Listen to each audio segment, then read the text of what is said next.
আল্লাহু আকবার, আল্লাহু আকবার, লা ইলাহা ইল্লাল্লাহু ওয়াল্লাহু আকবার, আল্লাহু আকবার, ওয়ালিল্লাহিল হামদ। আল্লাহু আকবার, আল্লাহু আকবার। আজকের তারিখ থেকে তারা আরম্ভ হয়েছে। আজকের তারিখে তারা মিনার মধ্যে অবস্থান করছেন, আসন তারা বাহিক হিসাবে হজের কাজগুলো তারা করিয়া যাইব। আমরা দোয়া করি যারা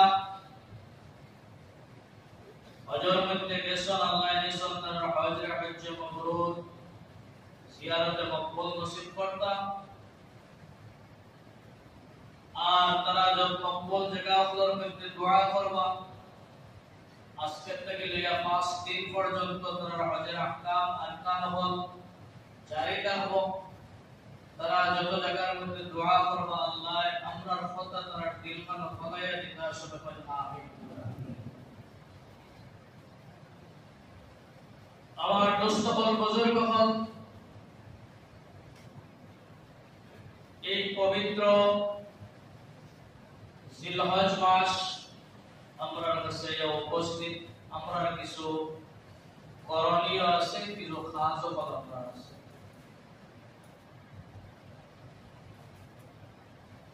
এই খাসগুলোর মধ্যে একটা খাস হইল আমরা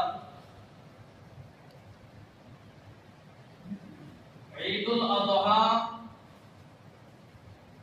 কুরবানির যে ঈদ, যেই দিন ঈদ হয় এই দিন কুরবানি দেওয়া হইল একটা কাজ, যারা সামর্থ্যবান। কিন্তু এই কুরবানি দেওয়ার আগে থেকে আরো কিছু কাজ আমরা শুরু হয়ে যায়, আরম্ভ হয়। আপনারা সবার জানা, শুধুমাত্র খালি স্মরণ হওয়ার লাগি আমার উদ্দেশ্য কোয়া। কারণ 1 বছর পরে আইছে, তখন ইয়ার নাও থাকতে পারে। ঈদের দিনকুর আগর দিন হইল জিলহজ মাসের 9 তারিখ। এই বছরের হইল কি 9 তারিখ, আগামী রবিবার। এই রবিবার ফজর থেকে লইয়া আগামী বৃহস্পতিবার আসর পর্যন্ত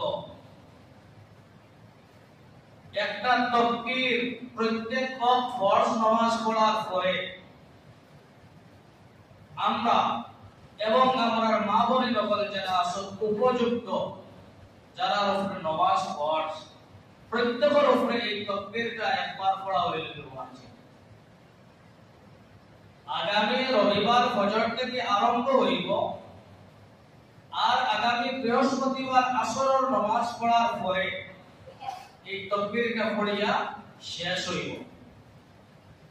এটারে কোয়া হয় তাকবীরে তাশরীক।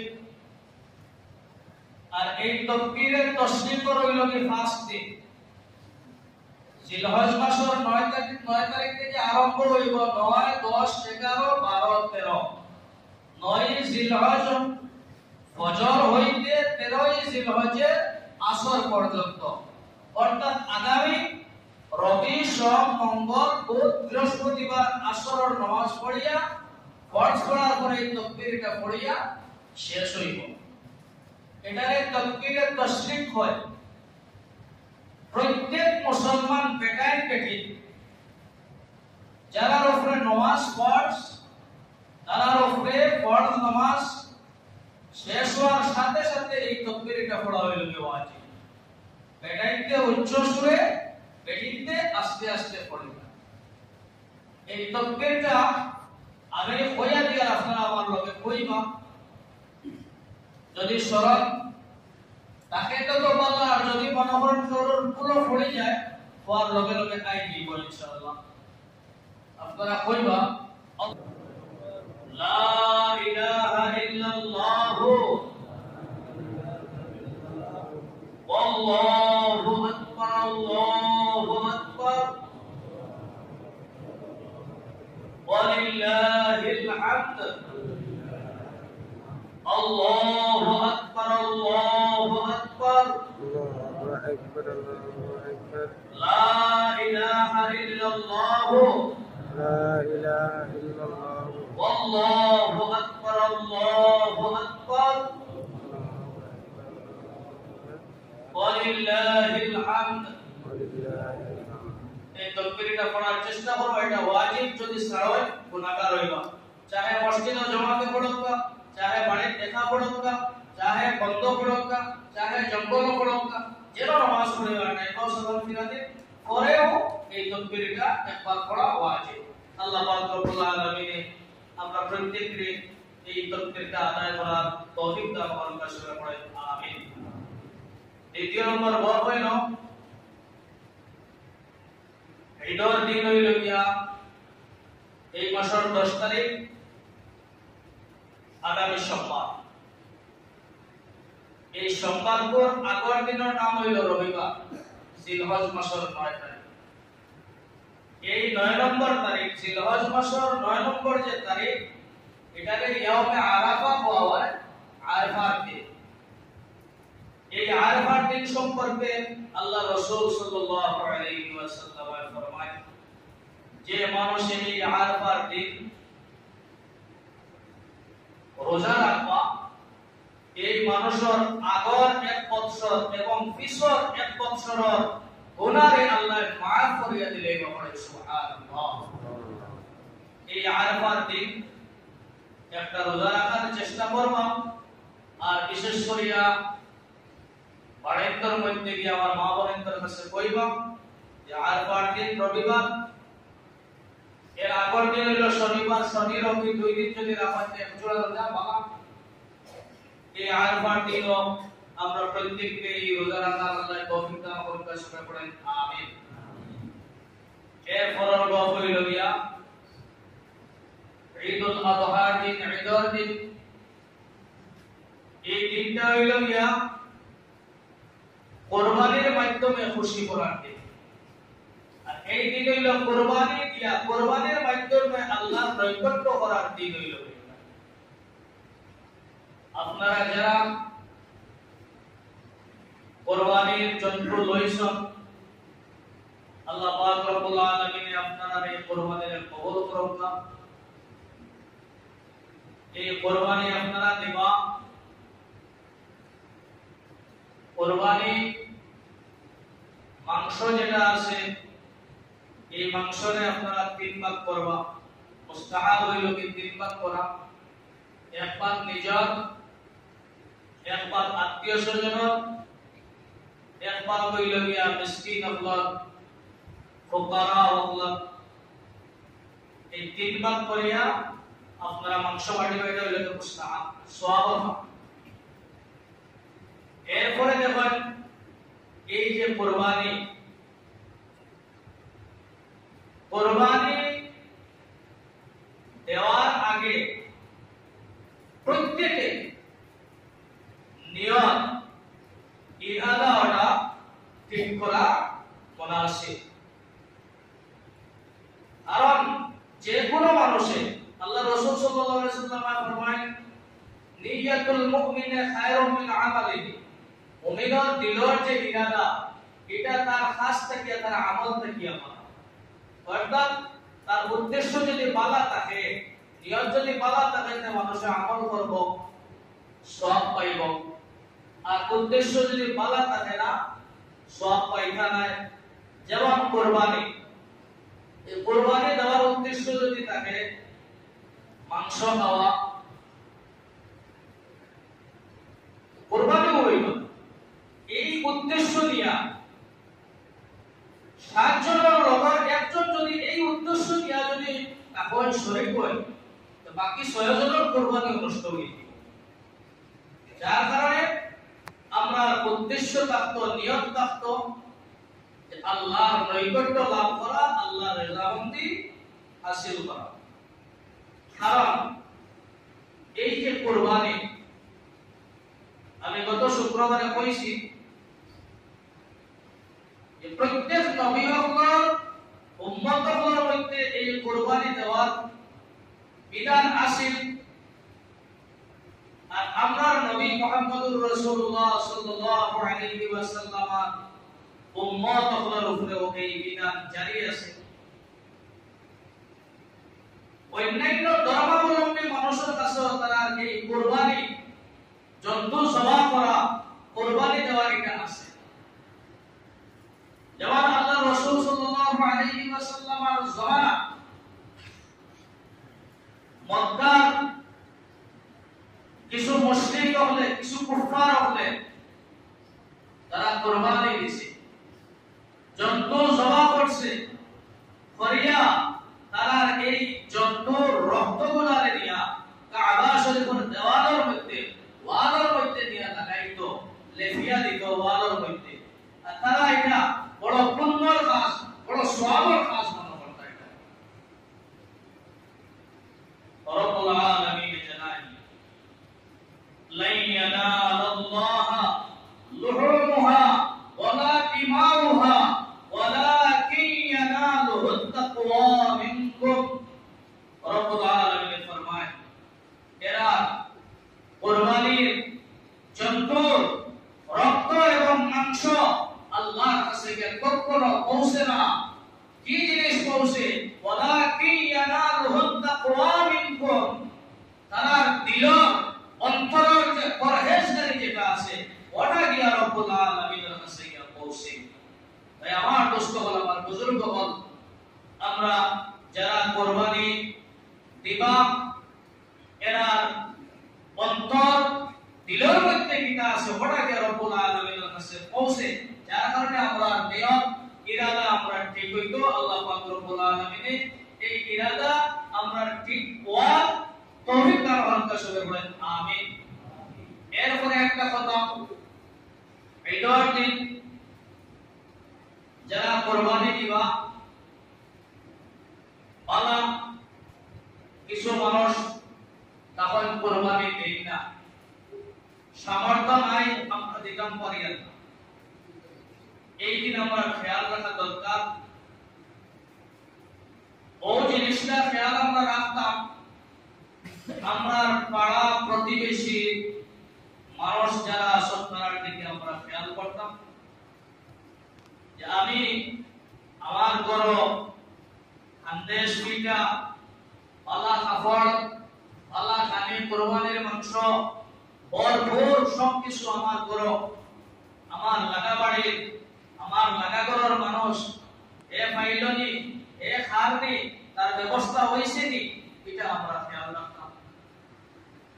দেখেন একটা ঘটনা হয়ে শেষ করলেই আল্লাহ রাসূল সাল্লাল্লাহু আলাইহি ওয়াসাল্লাম হযরত আয়েশা সিদ্দিকা রাদিয়াল্লাহু তাআলা আনহা রে একদিন কইল, ও আয়েশা, তুমি আমার কাছে আজকে চাও, যেটা চাইবে আমি তোমারে দেব। হযরত আয়েশা সিদ্দিকা রাদিয়াল্লাহু তাআলা আনহা মনে মনে চিন্তা করলা যে আমি নবীজির কাছে কি জিনিস চাইতাম, এমন জিনিস কিবার আমি চাইলাম, আর নবীজির যদি মতর উল্টা হয়ে যায় তো নবীজি আমার উপরে নারাজ হয়ে যাবে, আল্লাহ রাসূল আমার উপরে নারাজ হয়ে যাবে। হযরত আয়েশা সিদ্দিকা বললেন, ইয়া রাসূলুল্লাহ সাল্লাল্লাহু আলাইহি ওয়াসাল্লাম, এই ব্যাপারে আমার বাবার লগে একটু পরামর্শ করতে আপনি দিবানি। বলে, হ্যাঁ ঠিক আছে, যাও তুমি তোমার বাবার লগে গিয়ে পরামর্শ করো। ও হযরত আয়েশা সিদ্দিকা রাদিয়াল্লাহু তাআলা আনহা তার বাবা হযরত আবু বকর সিদ্দিক রাদিয়াল্লাহু তাআলা আনহুর খিদমত গিয়ে কইলা, বাজান, আল্লাহর রাসূল আজকে কইছো যে আমি তার কাছে এমন জিনিস চাইতাম, যেটা চাইবো তাই আমারে দিবা।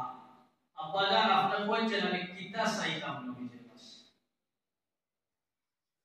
হযরত আবু বকর সিদ্দিক রাদিয়াল্লাহু তাআলা আনহু তার মেয়ে হযরত আয়েশা সিদ্দিকারে কইলা, তুমি গিয়া নবীজির কাছে ও জিনিস চাইও, নবীজি মেরাজ গেছলা, মেরাজ যাওয়ার পরে রব্বুল আলামিনের লগে দেখা হইছে, আলাপ হইছে, অসফ হইছে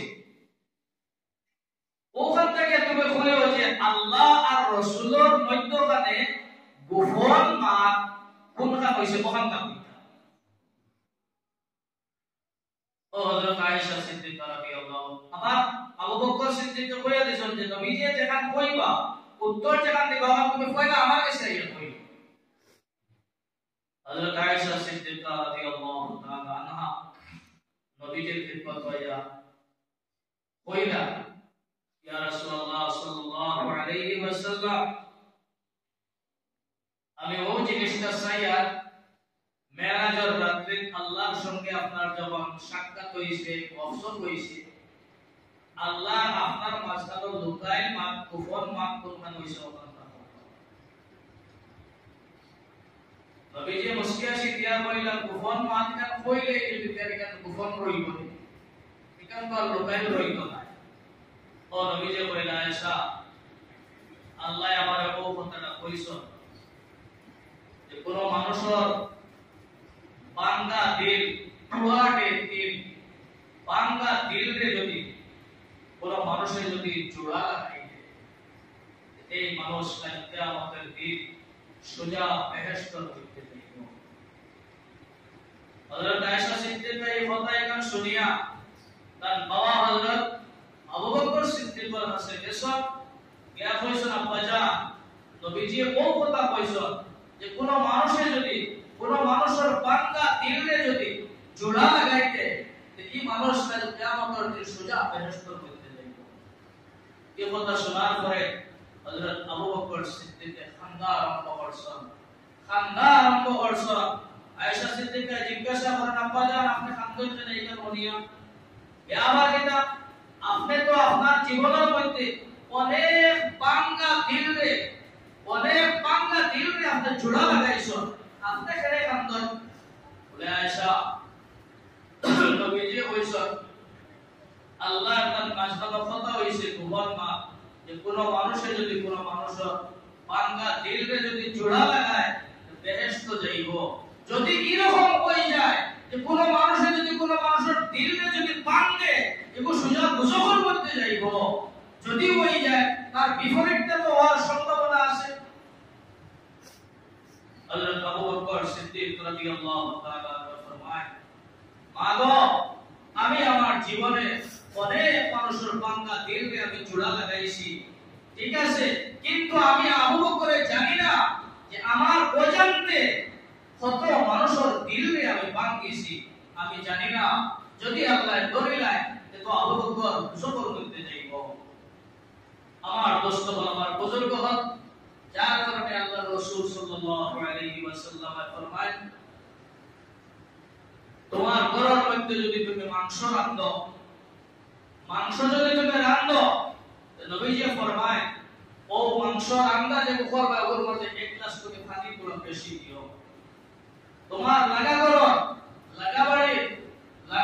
মানুষকে এক পানি দেওয়ার উদ্দেশ্যে তুমি ও মাংসের মাঝে এক গ্লাস পানি তুমি বেশ দিও আর যদি লাগাবাড়ি অসহায় মানুষ যারা তারা যদি দেওয়ার উদ্দেশ্য থাকে না নবীজি ফরমায় তোমার মাংসটা তুমি ও সময় রান্না করিও যখন তোমার লাগাবাড়ির বাচ্চা যখন ঘুমাই যাইবা কারণ বাচ্চা যদি সজাগ না হয় আপনার ঘরের মধ্যে মাংস রান্ধিবা মাংসের গ্রাম বাড়াইব সেন্ট বাড়াইয়া সিদ্রিয়া যাইব বাচ্চাতে মাংসের গ্রাম পাইয়া তারা বাবারে কইবা বাবা মা মাংস আনো মাংস খাইতা তখন তার সামর্থ্য নাই মাংস আনি এবার বাচ্চাদের রান্না করিয়া খাওয়াইতো কি সামর্থ্য নাই তখন এই মা এবং বাবা এই বাচ্চার মা এবং বাবা মন দিল ভাঙ্গি যাইব যার কারণে নবীজি ফরমাইতরা তুমি তোমার মাংসটারে ও সময় তুমি রান্না করিও